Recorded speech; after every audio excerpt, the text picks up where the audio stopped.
수학적 사고의 흐름을 깨닫는 플로우 매스입니다. 이번 시간에는 합의 기호에 대해서 설명드리도록 하겠습니다. 합의 기호는 시그마라고 있고요. 여러분들 잘 아시다시피 이렇게 생긴 기호로 표현이 되어 있습니다. 그래서 이건 어떻게 되는 거냐면 A1 더하기 A2 더하기 A3 더하기 점점점 AN인데 이렇게 많은 수열들의 합을 일일이 표현하기가 불편하니까 이렇게 생긴 시그마라고 하는 기호를 도입해서 한 번에 쓰자는 것입니다. 그래서 A1이라고 해서 A1, 즉 첫 번째 항부터 시작하니까 K는 1부터 어디까지냐면 N에서 끝나죠. 그래서 N항까지. 그리고 일반항이라고 하는 AK를 이렇게 써주게 되는데 N항에서 끝나니까 NN 중복되니까 일반항을 K로 바꿔주는 것일 뿐입니다. 그래서 이 시그마의 성질은 이 시그마의 AK 더하기 BK라고 하는 이런 그 수열의 합이 이렇게 한꺼번에 들어있으면 이거는 하나씩 하나씩 나눠줄 수가 있어요. 아주 간단한 성질이죠.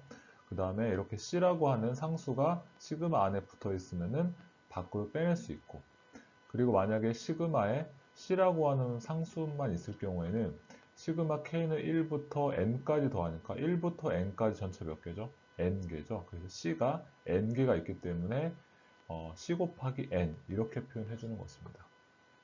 자, 그 다음 중요한 이제 시그마 공식인데 이건 여러분들 반드시 외우셔야 돼요. 자, 첫 번째 1부터 n까지 더하는 거예요. 그럼 일반은 그냥 k겠죠? 그래서 이 공식은 어떻게 되냐면 시그마 k는 1부터 n까지 k다.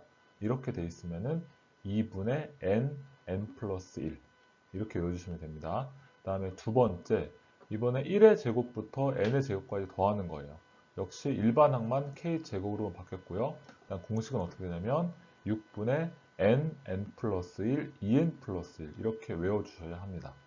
자, 마지막 세 번째 1의 3승부터 n의 3승까지 더한 거죠. 그래서 일반화의 k 3승으로 바뀌었고 이 식은 첫 번째 있는 1승에 대한 식 이걸 통째로 그냥 제곱한 거예요. 그래서 여러분들 이 시그마 공식 이 세 가지는 반드시 암기를 해주셔야 됩니다.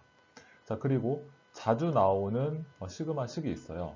첫 번째 건 뭐냐면 n은 1부터 10까지 n이다. 그럼 얘는 1부터 10까지 쭉 더한 거죠. 그래서 1부터 10까지 다 더하면 55예요. 그리고 n은 1부터 10까지인데 일반항 n의 제곱이죠. 이거는 뭐냐면 1의 제곱 더하기 2의 제곱 더하기 점점점 10의 제곱까지. 그래서 이걸 다 더하면은 385입니다. 그래서 이건 아주 잘 나오기 때문에 여러분들이 공식처럼 기억하면 일일이 공식에 대입해서 계산할 필요 없이 한 번에 쓸 수 있기 때문에 실제 시험 볼 때 시간이 많이 단축되겠습니다. 그 다음은 수열의 합과 일반항 사이의 관계입니다. 이것도 상당히 중요한 개념인데 자, 우리 수열의 합이라고 하면 SN이라고 하죠.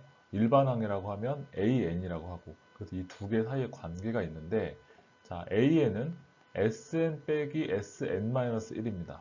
자, 이것도 이 결과 항상 공식으로 잘 암기를 해주셔야 되고 자, 이렇게 됐을 경우에는 어디부터 성립하냐면 두 번째 항부터 성립을 합니다. 그래서 초기 조건은 n이 2보다 크거나 같다. 이걸 반드시 기억을 해주셔야 되고 자, 그 다음에 그러면 A1하고 S1이 같은지 자, A1이라고 하는 거는 이 수열의 첫 번째 항이죠. 그리고 S1이라고 하는 거는 주어진 수열의 합에서 n 대신에 1을 넣은 겁니다. 결국엔 S1이 A1이랑 같은지 확인해야 되는데 이걸 확인한다는 얘기는 다를 수도 있다는 거죠. 그래서 만약에 다를 경우에는 문제에서 보통 SN이 주어지는데 SN을 이용하여 구한 S1이 첫 번째 항, 즉 A1이 되는 것입니다. 이거 잘 기억하시면 되겠습니다.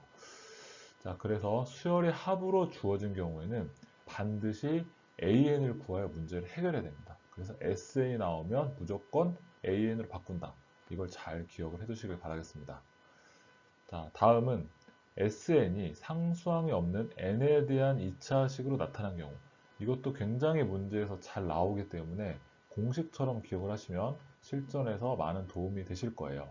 그래서 만약에 SN이라고 하는 게 시그마 K는 1부터 N까지 AK 이게 PN제곱 플러스 QN 보면 N에 대한 2차식인데 상수항이 없죠? 이렇게 표현이 돼 있을 경우에는 이 공식을 모른다고 하면 AN은 SN 빼기 SN-1 대입해서 계산을 해줘야 돼요. 그래서 이렇게 하지 말고 이걸 공식화해서 기억을 하면 어떻게 되냐면 자, 첫 번째 여기에 시그마에 들어가 있는 AN이 통째로 그대로 K가 N으로 바꿔서 그대로 AN으로 들어옵니다. 그래서 AN으로 바꿔주시면 되고, 그 다음에 N에 대한 2차식이기 때문에 N의 지수인 2를 이렇게 앞으로 떨어뜨리면서 N은 1차식이 됩니다.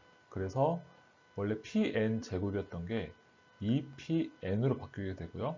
그 다음에 N의 1차식의 개수인 Q가 있고 2차식의 개수인 P가 있는데, 이거는 뒤에서 앞에 거를 빼주는 거예요. 그래서 뒤에서 앞에 거를 빼주니까 플러스 Q에서 P를 빼주게 되는 거죠. 이렇게 되면은 n에 대한 1차식이 나왔습니다. 그래서 지난번에 등차수열 설명드렸듯이 n에 대한 1차식이면 등차수열이다. 그리고 공차는 n의 개수인 2p가 되겠습니다. 그래서 결론적으로 SN이 문제에서 주어져 있는데 상수항이 없는 n에 대한 2차식이다. 그러면 이렇게 되면 일반항은 반드시 등차수열입니다. 이걸 반드시 기억을 해주시길 바라겠습니다.